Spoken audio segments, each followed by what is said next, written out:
अरनौद में कृषि उपज मंडी का शुभारंभ और शपथ ग्रहण समारोह आज बुधवार को आयोजित हुआ, जिसमें विधायक रामलाल मीणा व जिला प्रमुख इंदिरा देवी मीणा के द्वारा शुभारंभ किया जाएगा। जानकारी के अनुसार अरनौद कृषि मंडी में आज विधायक रामलाल मीणा, जिला प्रमुख इंदिरा देवी मीणा द्वारा फीता काट का शुभारंभ किया गया। यहाँ पर विधायक रामलाल मीणा द्वारा किसान की ओर से लाई गई फसलों का व्यापारियों की ओर से मौके पर नीलाम भी किया गया, जिसको लेकर विधायक रामलाल मीणा ने किसानों को माला पहनाकर अरनौद मंडी में आने के लिए प्रेरित किया।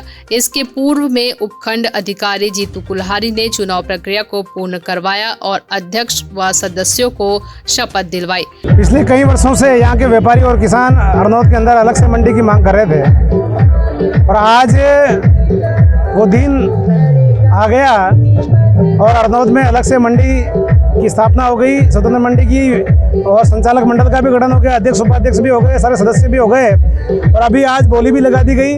और निश्चित रूप से ये काम अरनौद के किसानों के लिए, व्यापारियों के लिए बहुत बढ़िया सिद्ध होगा। मैं पूरे क्षेत्र के व्यापारियों को, किसानों को बहुत बहुत शुभकामनाएं देता हूँ, बधाई देता हूँ। प्रतापगढ़ से दिलीप सेन की रिपोर्ट।